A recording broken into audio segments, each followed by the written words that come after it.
Let's start with Canada, everybody. The first time they've qualified for a World Cup in 36 years, and they did it in real style. They should have won 10-0. That's how bad Jamaica's defense was. But Heath, what were your thoughts about Canada getting this done and being the best team in Concacaf through World Cup qualifying? This is no disrespect to Jamaica, because I know there's actual like financial implications of bringing in your players after you've been eliminated. It's a big cost to bring in players from all around the world, and I know that there's a lot of developing football nations that don't have the resources. So it sounds a little bit. It's very spoiled of me to think otherwise. But they also didn't bring in any of their best players to play in big games that you want. But all credit to Canada. They've been fantastic from start to finish. They've been the surprise, going all the way back to the Gold Cup, where John Herdman started talking about, we play everything like it's a final, so much so that we teased him a little bit for using that quote as many times as he did in the Gold Cup.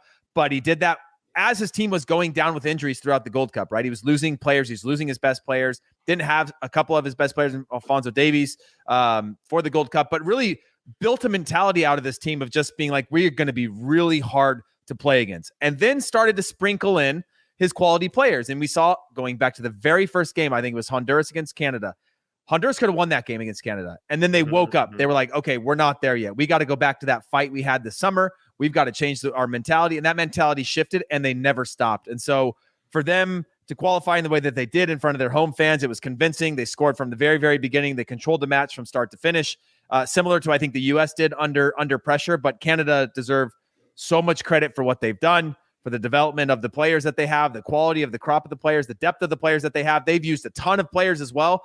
We never knew what their starting lineup was going to be. And every time they changed two center backs or one center back, or center back would play right back, they switched out their midfield. Eustaquio wasn't in. They used what's his name that's playing in Turkey? That's like Atiba Hutchinson, who's like been with the national team for decades. Dude, like they just rotated everyone. I switched jerseys with him way back when. That's how old that dude is. Like they found a way to continue to swap players in and out without ever missing a beat. And I think that's really, really impressive. And yeah, congrats to them. Well deserved. And I actually think they're going to be a team that's going to be very hard to play against in the World Cup.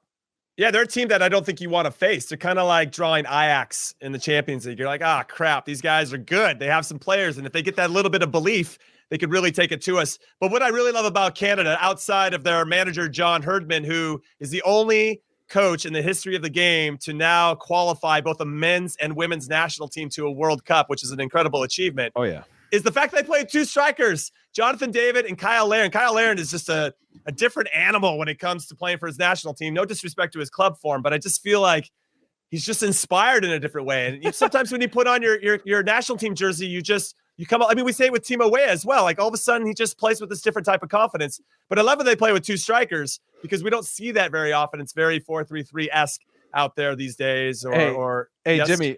I'm sorry, man, but if you're listening to this on audio, comment just came up that said Jimmy swapped jerseys with Pele also, which is kind of when he was playing for the Cosmos. Jimmy was player of the year in the NASL. It was me, George Best, and Pele for MVP, and I ended up winning. That's good. I love the banter. I wish people would attack us more often. I mean, more often at Jimmy than me, but like I like being laugh. I like laughing. All right, Chuck, talk to me about the two strikers from Canada and why you think they're good. Man, I you know me, I love a two-striker system. Jonathan David has really developed as a striker who's, I guess, multifaceted, right? The hold-up play, he's big and strong, but now he's become a clinical goal scorer, and he can create goals. So for his runs, in essence, are creating space for Cyle Larin, right? And just his ability to play the 1-2s. I mean, even against the U.S. in that game in Canada, he's just a very effective player. Now every club in Europe is after him, really. And you have Cyle Larin, who left Orlando City and on kind of bad terms, forced his way out to go to Besiktas, big money move, and he's still a really effective, big body goal scorer, makes good runs in the box. You have to mark him. He usually finishes his chances when he gets them. So now you have two players who can change the game off of one chance, right? We don't have one as a 9. They have two, right? Right. Then you throw in Tejan Buchanan. That he's a player who can create everything on his own off the dribble. quickness, and he's got that tenacity. You talked about John Herdman saying, "Hey, we're Canada. We have to instill this toughness that we don't take anything from anyone." Tajon's born with that, right? That he plays with a chip on his shoulder, similar to Clint Dempsey. They have the same type of mentality. They're out there to survive, and you really don't want to get into 50-50 with him, right? That's the kind of players that I think Canada have developed into. I think Alistair Johnston's another player who kind of came out of nowhere, playing at Wake Forest in college, had a pretty successful transition with Nashville, but now with the national team has come into his own. He's a defender you can look at and say, man, he's a lockdown defender. He's making the right tackles, making the right decisions.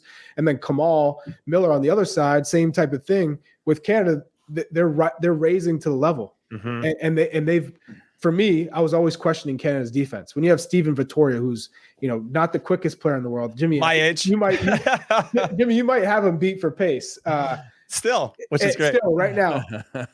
But they managed to make it work because of the players that they surround Steven Vittoria with. They don't make him do. They gave up 6 goals in 13 games. By the way, it's pretty phenomenal. Dude, listen, it's because they have a goalkeeper that wears dad sweats. Okay, I mean that's he's got those. I forgot about that. Those indoor soccer sweatpants. You know what I mean? I mean, you got to look at the NASL days.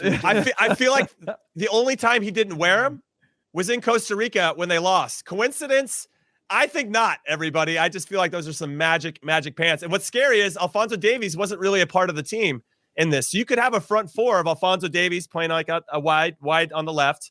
You got Jonathan David, Cyle Larin, and Tajon Buchanan on the right. And you got a front four that I think would trouble any back four in the world. I really do. And I think that's a great place for Canada to be in. And as you mentioned, Heath, I don't think you want to face them in the group stages. I'm very curious about the draw, which is happening on April 1st. All right, here's a question from Andre who says, I have a question for you guys. Canada's first place in World Cup qualifiers versus the USA Nations League and Gold Cup championships. Which is more important to determine the biggest Concacaf team right now? I would say World Cup qualifying, frankly, because the Nations League was new and Gold Cup, even though it was good because it was like a team we hadn't really played together. And I think we found some players that could really help us. Miles Robinson really stands out from parlaying that performance in the Gold Cup and becoming a mainstay for us. Matt Turner's another one.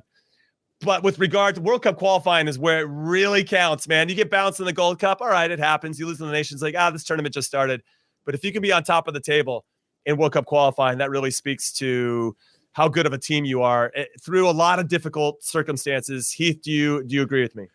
Yeah, looking at it exactly today, the U.S. is still not in. We went into today very, very, or at least I did, very nervous. And so to have the comfort that I think Canada's had for a while now of the path that they were on with the strength of schedule that they had, I mean, that is an incredible feat. Obviously, I think once the U.S. qualifies on Wednesday, you go, okay, looking back over this year, incredible the way that we've developed players. Again, short-term, long-term goals. We still made it into the World Cup. It's like, what do you call the person that finished that graduated bottom of their class in med school? You call them a doctor, right? This is like it's the same thing. Like you qualify for a World Cup, and so I think over that year, you look at all that put together and you go, okay, I think the U.S. has done a great job. But to see where Canada has come from, where they started to where they are now, I mean, that's unbelievable because it was less expected. The U.S. is expected to do, or at least compete for all the things that they're doing right now. Canada, on the other hand, they were probably the only ones that believed what they believed up until now. And now they've got the whole kind of world